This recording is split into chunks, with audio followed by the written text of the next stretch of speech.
Izango dugun erronka nagusia izango da hidrogeno atomoari dagokion Hamilton-Darren autofuntzioak eta autobarioak aztertzea.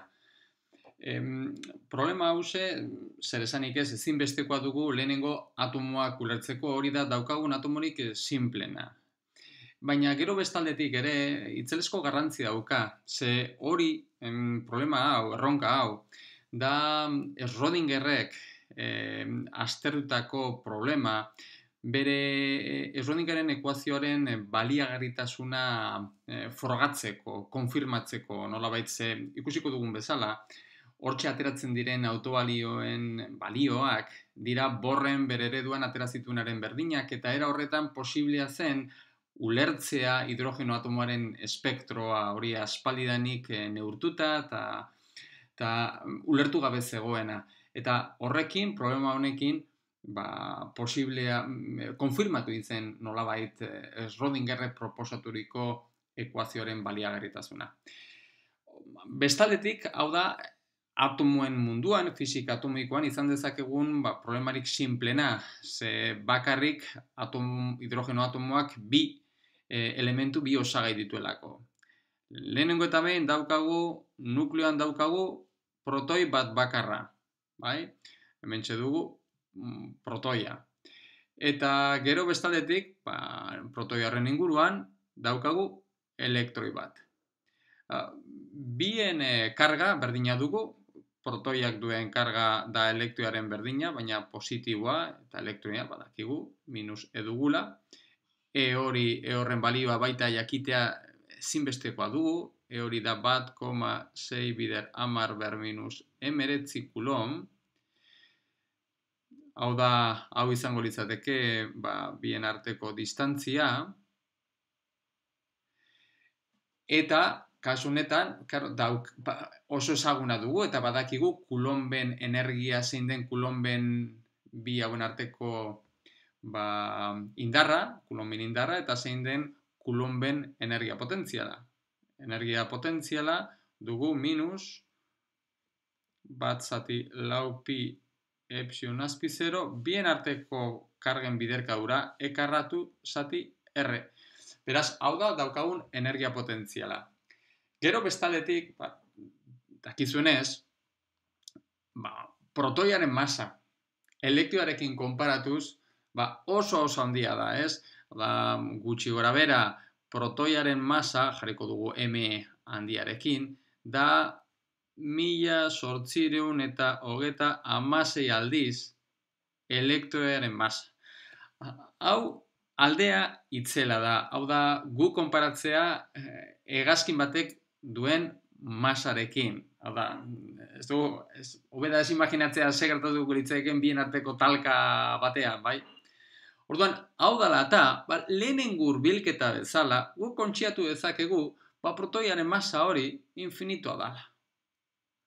Horrek zer esan nahi du, zein da honek duen ondorioa? Kontziatu dezakegu protoia ez dela mugituko, jatorria jar dezakegu protoia dagoen lekuan, eta elektroia bere inguruan mugitzen joango litzateke.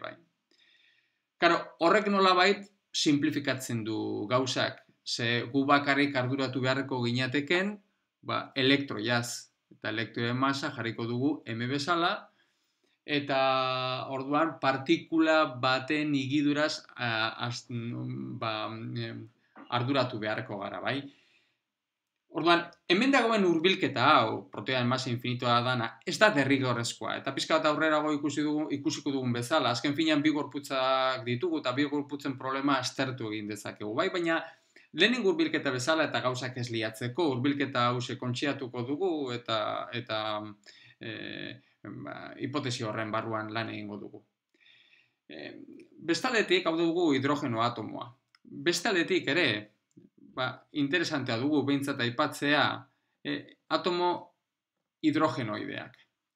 Hau da, atomo hidrogenoideak.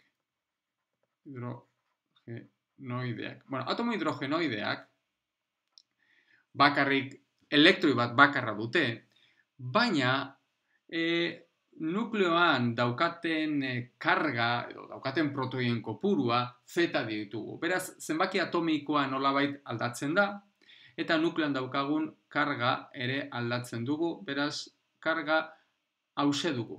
Nukleoan dagoen karga hau izanik, baina hori bai, elektroi bat bakarrekin. Ze zailtasuna elektroien kopuruarekin dago erlazionatuta. Ez nukleoan daukagun kopuruarekin. Ze nuklea azken finean, geldirik utziko dugulako, baina elektroien igidura da aztertu beharko duguna. Orduan, atomo hidrogenoide honetan, daukagun, izan daiteke, esate baterako atomo hidrogenoide izan daiteke, horren adibide bat, da litiok 3 elektroi ditu, bai? Litio 2 aldiz ionizatzen badugu, orduan, nukleoan dagoen karga 3 aldiz elektrioarena izango genuken, ze 3 protoi duelako, baina 2 aldiz ionizatuta badago, orduan elektroi bat bakarra izango luke, bai? Orduan, hau izan daiteke atomo hidrogenoideen adibide bat. Honek duen aberastasuna da, zer esanik ez, daukagun energia potentzialaren adierazpenean, baita agertzen dela nukleoan dagoen kargaren eragina. Eta hori, erabilgarria izan daiteke, gero horren eraginaren azterpena egiteko, beraz, azterpena aberatsagoa izateko. Eta gero, zer esanik ez, gero beste atomoak aztertzerako orduan, nukleoen eraginaren hurbilketaren bat, edo zentzu bat, eukitzeko aldi berean. Orduan, zein dugu? Gure helburua hidrogeno atomoa izan arren guk, atomo hidrogenoideak aztertuko ditugu, beraz, sartuko dugu zetaren eragina, eta hori bai, hidrogeno atomoa aztertu nahi badugu, egin behar duguna da, zeta berdin bat egin, eta listo.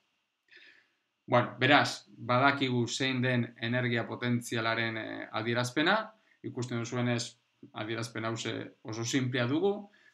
Beraz, gure helburua, gure erronka izango da, Hamilton-Darren, energia potentzia honi dagokion Hamilton-Darren autofuntzioak eta autobalioak aztertzea. Eta hori badakigu zein den horren adierazpena. Dugu, minus, alde batetik elektroiaren, mentxe dagoen masa, elektroiarena dugu, zen eta esan dugunez kontziatuko dugu protoia edo egon daitezken protoiak atomo hidrogenoide horretan duten masa infinitoa dala eta ez direla mugituko. Beraz, alde batetik daukagu energia zinetikoa, elektroiaren energia zinetikoa, gero daukagu bestaretik energia potentziala, atomo hidrogenoidari dagokion energia potentziala. Beraz, hau da Hamilton-Darrenen adierazpena. Beraz, gure helburu izango da Hamilton-Darren autofuntzioak aztertzea, beraz, psi, orokorrean R aldagaian, berdin, autobalioak, psi.